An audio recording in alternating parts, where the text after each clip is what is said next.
하나님 말씀 요한복음 16장 1절에서 15절 말씀입니다.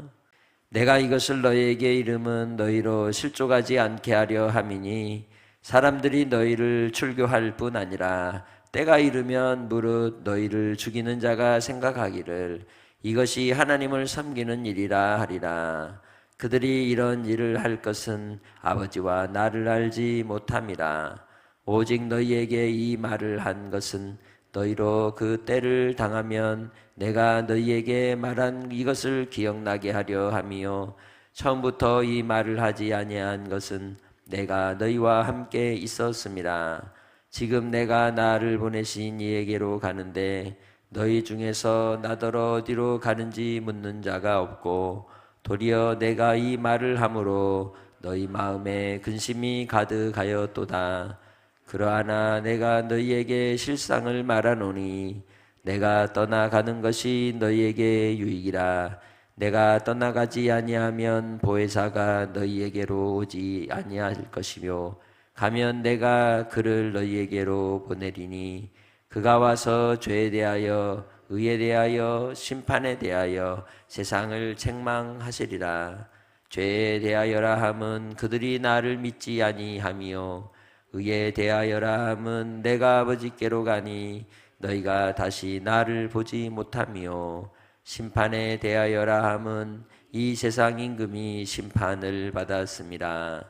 내가 아직도 너희에게 이를 것이 많으나 지금은 너희가 감당하지 못하리라.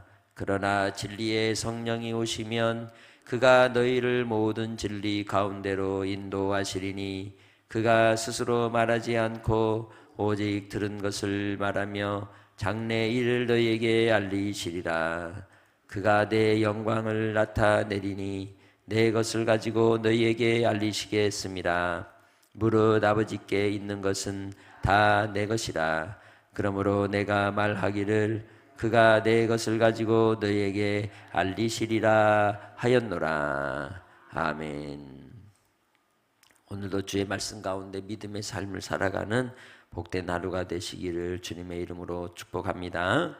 예수님께서 다가올 박해의 시련과 환난의 때가 오는 과정 속에서 제자들이 해야 할 삶의 중요한 원리들과 이루어져야 될 일들에 대해서 말씀합니다.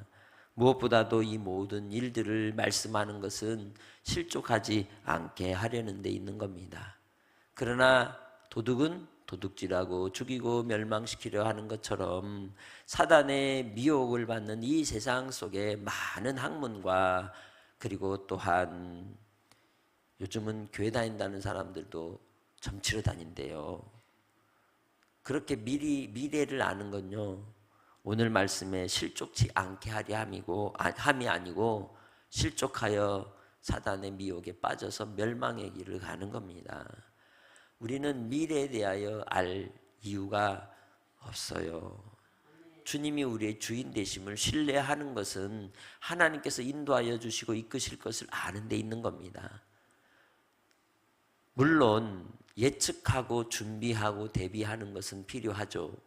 그러나 그 모든 상황들에 대해서 우리가 흔들리거나 두려워하거나 염려함으로 미래를 향한 우리의 삶의 길을 조마조마할 필요는 없다는 겁니다. 그래서 이 모든 일들에 대하여 실족지 않게 하려 함은 예수 믿는 길이 박해의 길이고 시련의 길이고 쫓겨나는 길이고 피해를 입는 길이고 억울한 길이지만 그것이 하나님을 섬기는 길이기 때문에 당연하다는 겁니다. 우리가 예수를 믿었을 때 우리 1970년대든지 60년대든지 이전에 보세요. 교회를 다닌다는 이유로 어머니들 머리채 붙잡히고 뽑히고 그리고 갇히고 또 성경책도 불태워지고 이런 일들이 얼마나 많았습니까? 그것은 바로 하나님을 알지 못하기 때문인 것이죠. 그러나 그것은 곧 우리가 하나님의 나라로 가는 데 있어서 결코 방해가 되는 것이 아니라는 겁니다. 우리를 더 견고하게 하고 단단하게 만드는 것이죠. 예수 안에서 우리가 믿음의 삶을 살아갈 때 주 예수를 믿는 것으로 인해 실족지 않기를 바랍니다. 교회를 다니는 사람들로 인해서 실망하는 이 세상에 많은 사람도 있지만 그러나 우리는 주님 안에서 오직 하나님을 바라고 신앙하기에 사람으로 실망하지 마시고 주님 한 분 바라보며 섬김과 사랑으로서 이 땅에서 하늘의 열매를 맺는 성도들이 되시기를 주님의 이름으로 축복합니다. 이 일을 위해 우리가 부름을 입은 겁니다. 제자로 살아가고 하나님의 자녀로 살아간다는 건 마땅히 박해가 온다는 거예요. 실족거리들이 있다는 거예요. 왜 나한테만 시험이 오고 왜 나한테만 이런 일이 오느냐? 아직도 생각이 주님께로 고쳐지지 못해서 그렇게 느낄 뿐이라는 겁니다. 오직 예수 그리스도를 바라봄으로 믿음 가운데 살아가는 삶이 되시길 바랍니다. 사람들이 이렇게 하는 모든 일들의 이유는 아버지와 주님을 알지 못하기 때문이라는 거죠. 유일하신 참 하나님과 그가 보내신 자 예수님을 아는 게 뭐예요? 영생이에요. 그러니까 알지 못하는 그들에겐 뭐가 없어요? 영생이 없는 겁니다. 생명이 없는 겁니다. 생명이 없기에 열매도 맺을 수 없고 변화도 일어나지 못한다는 거죠. 그러나 우리는 우리 안에 성령께서 함께 하시기에 예수 안에서 주신 영생으로 주님과 사귐 가운데 하나님을 알아가고 예수님과 알므로 그 사귐을 통해서 풍성함의 부유함을 누리는 주님의 거처가 되는 성도들이 되시길 바랍니다. 그러기에 주 안에서 이제 그때가 올 때 이 모든 일을 통하여 기억나게 하시리라는 겁니다. 많은 삶의 역경과 시련 속에서도 우리는 그래서 말씀을 붙들어야 하는 겁니다. 말씀이 나의 삶의 기준이 되고 방향이 되고 나침판이 되어야 하는 것이죠. 주께서 이 모든 상황이 온다 할지라도 잊지 말아야 될 것은 이미 주님이 말씀하셨다는 것과 이 모든 일에 대해서 그러나 함께 해 주시겠다는 것이죠. 선배들이나 혹은 멘토나 스승 혹은 엄마 아빠가 우리에게 예전에 하던 얘기를 들어보세요. 너 이거 이렇게 하면 너 나중에 이렇게 돼. 그런데 해요 안 해요? 안 해요. 게임에만 빠져 있고 노는 것만 하고 그러다가 나중에 때가 되면 엄마가 뭐라 그랬어? 그렇게 된다 그랬지 이렇게 말하듯이 주님이 오늘 말씀하는 거예요. 내가 이 말을 하는 것은 이것을 기억나게 하려는 거야. 내 말이 전에 그랬지라고 말씀한다는 거죠. 그렇지만 거기가 끝이 아니라는 거예요. 그 다음 뒷수습을 엄마 아빠가 하듯이 그렇게 주님이 함께 해주신다는 말씀인 겁니다. 그렇기에 주 안에서 우리는 혼자가 아닌 겁니다. 언제든지 함께 하시는 주님으로 말미암아 우리는 하나님의 풍성한 은혜 가운데 또한 거할 수 있는 줄 믿습니다. 넘어지면 다시 일어나면 되는 겁니다. 깨졌으면 약 바르고 다시 회복하면 되는 겁니다. 주님께서 우리 가운데 계심으로 이제 이 예수님의 제자들에게는 항상 함께 주셨지만 예수님이 가셔야 될 때가 왔다는 거죠. 지금 내가 나를 보내신 이에게로 가는데 명확하게 얘기하는 거죠. 아버지께로 간다는 겁니다. 너희 중에서 나더러 어디로 가는지 묻는 자가 없고 도리어 내가 이 말을 함으로 너희 마음에 근심이 가득하였도다. 걱정되고 염려되고 불안하고 이제 예수님이 없어진다 그러는데 보호자였고 우리의 영원한 지도자로 인도해 주시는 분이신데 그분이 사라져버리면 우리 어쩌지 걱정한다는 거죠. 그러나 주님이 그 근심 가득한 그들의 실상을 알고 말씀하는 겁니다. 야, 내가 가는 게 너희에게 유익한 거야. 너희들이 스스로 설 수 있게 되고 너희들이 더 큰 일을 하게 되고 내가 없지만 너희들이 나와 함께하는 더 큰 증거를 또한 그분을 만나게 될 거라는 거죠. 그래서 우리 주님은 대비하시는 주님이십니다. 예비하시는 주님이십니다. 우리 주님께서 육신의 몸을 입고 오셨기에 한계가 있는 겁니다.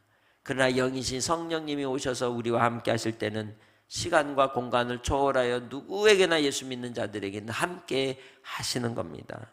그래서 말씀하는 겁니다. 내가 떠나가는 것이 너희에게 유익이라. 눈앞에 보이는 그러한 누렸던 안락함과 익숙함에 우리가 빠져 있으면 그것 아닌 낯설미 오면요 우리의 마음이 불안하고 조급하고 그런 거예요. 그러나 너무 익숙한 것으로만 살아가는 인생은 발전도 없고 성장도 없고 변화도 없는 겁니다.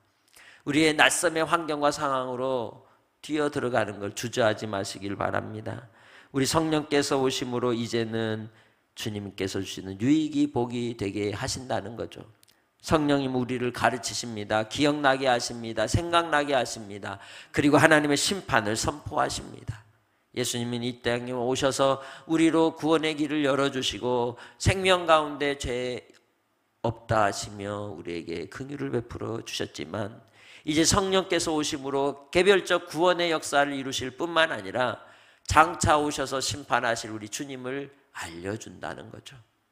그러니 이제 우리는 이후에는 뭐만 남아있는 거예요? 심판만 남아있는 겁니다.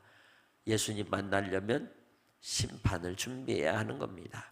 그래서 성령께서 무엇을 책망하신다고 말씀합니까? 죄에 대하여, 의에 대하여, 심판에 대하여 세상을 반드시 책망하실 것임을 말씀하고 있는 겁니다. 죄에 대하여라 하는 이유가 무엇입니까? 예수님을 믿지 아니함 때문이라는 거죠. 스스로 믿지 아니함으로 자기 자신이 하나님 앞에 버림받은 인생임을 드러내는 겁니다. 그러기에 성령께서 예수님을 믿지 않은 근원적인 불신앙에 대해서 반드시 물으실 것이라고 말씀하고 있는 것이죠. 두 번째는 의에 대하여 말씀할 때 내가 아버지께로 가니 너희가 다시 나를 보지 못한다는 겁니다. 그래서 성령님이 계신다는 거예요. 성령께서 오심으로 예수님이 하나님 아버지께로 가시는 것은 참된 의가 무엇인지를 이야기하는 겁니다. 하나님의 뜻의 성취가 의인 겁니다. 세상에서 말하는 올바름이 아니라는 거예요. 도덕적인, 윤리적인 그러한 수준을 얘기하는 게 아니라 하나님의 뜻이 이루어지는 것이 의라는 겁니다. 로마서 1장 3절로 4절에 말씀하듯 예수님께서 죽으시고 부활하심으로 하나님의 아들로 인정이 되신 겁니다. 이를 통해서 그분은 메시아, 하나님의 아들, 우리의 참 하나님이심을 모든 사람이 알게 될 거라는 거죠. 그게 의라는 거예요. 그러니 하나님이 없음이 죄인 겁니다. 주 안에서 우리는 하나님을 바라봄으로 예수 그리스도 안에서 저 천국을 소망하며 끝까지 주의 뜻을 이루는 의의 사람으로 의의 길로 향하여 가는 성도들이 되시기를 주님의 이름으로 축복합니다. 세 번째로 심판에 대하여라 할 때에 세상 임금이 이미 심판을 받았다는 것이죠. 세상 임금이 누구입니까? 공중권세 잡은 자를 이야기하는 겁니다. 사탄을 이야기하는 겁니다. 이미 결박당하였고 패배했다는 겁니다. 그럼에도 불구하고 예수 안에 우리가 살아갈 때 죄의 세력에 무너지고 흔들리고 유혹을 당하고 깨어지는 이유가 무엇입니까? 주님 안에 서 있지 못하기 때문에, 주님과 동행하지 못하기 때문이라는 것이죠. 주님 안에 동행하는 성도들이 되시길 바랍니다. 심판에 대하여 세상 임금이 이미 심판을 받았다고 하는 것은 이 사단의 종노릇하고 따라가는 인생도 심판을 받아 멸망의 길을 간다는 거예요. 그러기에 우리는 실족지 않고 오직 주님께로 향하여 믿음으로만 가는 성도들이 되시기를 주의 이름으로 축복합니다. 살아있는 물고기는 흘러내려가지 않는 겁니다. 거슬러 올라가는 겁니다. 예수 안에 성령으로 살아있는 성도들은 거슬러 올라가는 사람들입니다. 하나님의 나라를 향하여 가는 사람들이라는 것이죠. 이 말을 아무리 할 것이 많아도 감당하지 못하는 이유는 성령께서 가르치시고 인도해 주셔야 되기 때문이라는 거예요. 나의 삶도 성령의 인도함을 받아 살아갈 때 오늘 하루가 주님 안에서 실족하거나 넘어지거나 실망하지 않고 주님을 바라보며 갈 수 있다는 겁니다. 그래서 그 성령님은 진리의 영이십니다. 참의 영이라는 거예요. 주 예수 그리스도 하나님의 아들, 그분이 진리이신데 그 진리를 알려주시는 영이시라는 겁니다. 그래서 모든 진리 가운데로 예수 그리스도로 말미암아 생명의 길로 인도해 주시며, 그리고 또한 장래 일도 알게 해주신다는 거죠. 여기서 말하는 장래 일이라고 하는 것은 내일 나한테 뭔 일이 있지? 나 어떻게 하면 돈 벌지? 이게 아니에요. 구원에 대한 문제를 얘기하는 겁니다. 구원을 이루는 하나님의 역사하심을 알려주신다는 겁니다. 그리고 이미 성경을 통해 기록되었고 그 기록된 말씀을 통해 우리에게 깨닫는 은혜를 주시는 줄 믿습니다. 그래서 성령께서는 자기의 영광이 아니라 오직 주 예수 그리스도로 말미암아 주신 그 영광을 알리시는 겁니다. 우리도 내가 예수 안에 산다 할 때 나의 영광을 구하지 않고 오직 주님의 영광을 구하시기를 주의 이름으로 축복합니다. 주님 안에서 오직 주께 있는 모든 것으로 우리에게 알리실 때 우리도 또한 이제 주님의 것을 누리는 자가 되는 겁니다. 15절 시작. 무릇 아버지께 있는 것은 다 내 것이라. 그러므로 내가 말하기를 그가 내 것을 가지고 너에게 알리시리라 하였노라. 그래서 요한복음 15장 7절에 말씀하듯 예수 이름으로 구하면 주님이 시행하시다고 하신 거예요. 주님의 것을 주신다는 거죠. 오늘도 주님 안에서 하루의 삶을 살 때 악한 어둠의 세력에 넘어지고 유혹을 당하고 원망하고 토라지고 감정적인 상황 속에서 흔들리지 말고 중심을 잡는 성도들이 되시기를 바랍니다. 함께 기도할 기도의 제목은 세상 복잡한 소리에 귀를 잃지 않게 하시고 진리 가운데로 인도하시는 성령님의 음성을 듣게 하소서. 삶의 상실과 이별이 절망으로 끝나지 않게 하시고 그것이 더 깊은 주의 임재로 나아가는 통로 되게 하소서. 세상 임금이 이미 심판받았음을 믿으며 어떤 박해와 어려움에도 비굴하에 하치지 않고 당당함으로 승리하게 하소서. 아멘. 하나님 아버지 감사합니다. 오늘도 주님의 은혜 아래 성령님 의지하여 살아갑니다. 주님 안에서 성결하고 거룩한 죄 백성으로 살게 하시고 우리의 삶의 길을 이끄시고 인도하시는 주로 말미암아 어떤 환경과 상황에서도 우리를 인도하시는 성령님의 음성에 귀를 기울이며 나의 삶의 절망과 낙심 가운데 우리의 마음이 떨리지 않게 하시고 오직 하나님께로 더 나아가는 축복의 통로가 되도록 인도하여 주옵소서. 주님, 우리의 삶에 어떤 어려움이 있습니까? 육신의 질병과 암과 투병하며 싸워 나아가고 있는 사랑하는 성도들 붙잡아 주시고 그들의 삶의 자리에도 항상 성령님이 함께 하셔서 말씀해 주시고 가르쳐 주시고 오직 우리는 하나님의 소유된 백성이요 거룩한 나라로 저 영원한 하나님의 나라를 향해 가는 주의 백성임을 잊지 않게 하옵소서. 오늘 하루도 잘 견디어낼 수 있는 우리 환우들이 되게 하옵소서. 또한 아버지 하나님 사랑하는 우리 성도들 삶의 자리를 붙잡아 주시되 장래 일을 말씀하시고 깨닫게 하시는 바 이 땅에서 영원한 구원의 나라를 위해 준비하며 살아가는 삶이 되게 하시고 무엇보다도 우리의 입술을 열어 영원 구원의 역사를 이루게 하시며 사랑하는 성도들의 가정마다 하나님의 복이 넘치게 하여 주셔서 아버지 하나님 오고 가는 이들에게 또 오늘도 만남 가운데 복이 있어 그들을 통하여 사랑하는 주의 성도들을 통해 하나님의 은혜가 흘러가게 하옵소서. 오늘 한날의 삶을 주님께 의탁합니다. 주여 당당하게 하옵소서. 다음 대에 인도해 주실 줄 믿사옵고 감사하며 예수님의 이름으로 기도합니다. 아멘.